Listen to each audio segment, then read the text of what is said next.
Remember all those days that I've been working out here with a jacket and a sweater on? Well, I just shut the fan off so that we could get some good audio in here, and it's already 90 degrees and on its way up. So we've got to get our work done in here quick. We've got a lot to show you today. The first thing we're going to do is fertilize our tomatoes. If you've got some plants growing inside under lights or maybe outside somewhere and they're just little transplants, we want to fertilize. We want to fertilize with something organic, something that's good for everything that's underneath in that soil, and I'm just falling in love with this grow from a spoma. A spoma's been around forever, 1930s. You fill up that little thing and put a little bit in there, a couple squirts. Smells kind of like fish. Now my hand's going to smell like fish. We fill this up with water, and that concentrate's going to last you probably all season. I have a couple things to show you in the greenhouse too, and we're going to get this stuff out, get some stuff planted, and on the way, I've got things out there that have been revealed by the spring. It's basically what winter did to some of my prized plants. Well, it's been a good season in the greenhouse, that's for sure. And when these tomatoes get to a certain size where they've got their own what we call true leaves, we're just going to give them a little drink of this stuff. And probably once a week, we'll give them some fertilizer, get them growing big, strong, and we still have another good month till they're going to go out. And check out this. These are cannas grown from seed. This is a new AAS winner called South Pacific Orange, and usually you can't grow cannas from seeds. You got to buy the bulbs, but I'm very excited about this. And as you can see, I'm going to have a few to give away, and we'll talk about that at the end of the show. All right, I'm going to finish up in here, get some plants, meet me out in the garden. As I said, we're going to take a few stops along the way to the vegetable garden. Feed me, feed me. Well, our first stop is a winter success. This is a shrub you might not know about called Caria. It loves to grow in part sun, part shade, has a beautiful weeping form, and look at these orangish yellow flowers that happen in the spring.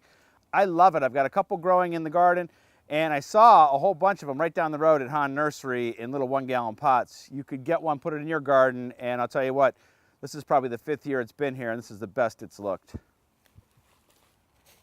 And here's one of 2 disappointing things that happened over the winter.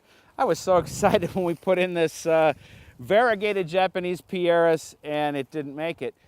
20 years ago, I would have been like, oh, I don't have a green thumb, or what happened? I can't believe it. But things like this happen. Plants die. That's part of gardening. Yeah, it's not great, but it's not the end of the world. The way I look at it now is I'm going to find something else cool that can go in here. All right, let's get in the vegetable garden and plant. That'll be fun. You're going to the compost pile.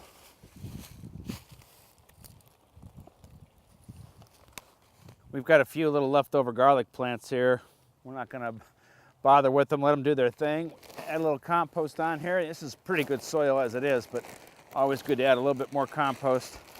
That's a $5 bag of compost, and that's going to give these plants everything they need.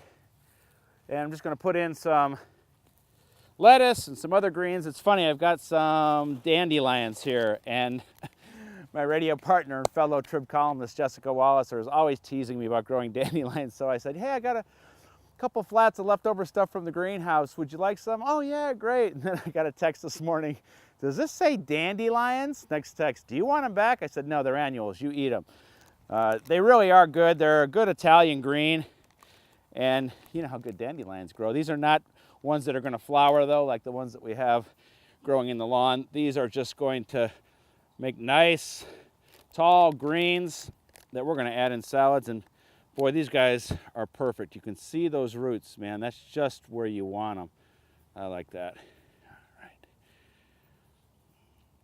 And I'm not even going to thin them out. I'm just going to let them get in here and do their thing. They'll make just a nice little carpet, and I'll harvest as needed. Okay. And let's see what's next. I think is some tennis ball lettuce. It's not too late to start some of this stuff from seed yourself, whether outdoors or indoors. I think this is tennis ball. Yeah, tennis ball. So make nice little kind of butter heads. And those two are too close together. I'm just going to trim them out of there, and we'll eat them later. A lot of times I plant this stuff pretty close together I want the edges, the leaves, to touch each other when they're mature. All right.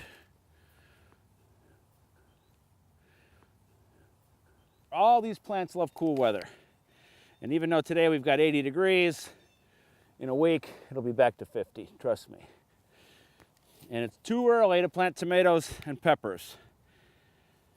We have to wait till the end of the month for that, and please trust me on that. I'd hate for you to have to replant. All right, I'm going to find some other spots for these greens, and then I got something else to show you in the garden. These need water right away though.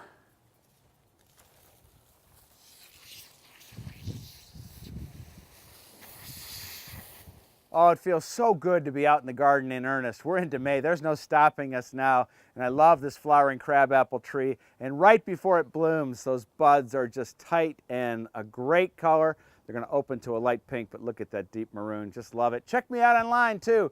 Lots of great gardening information there. Of course, that's where you can join my Seed of the Month Club. Until next week, I've got so much to do.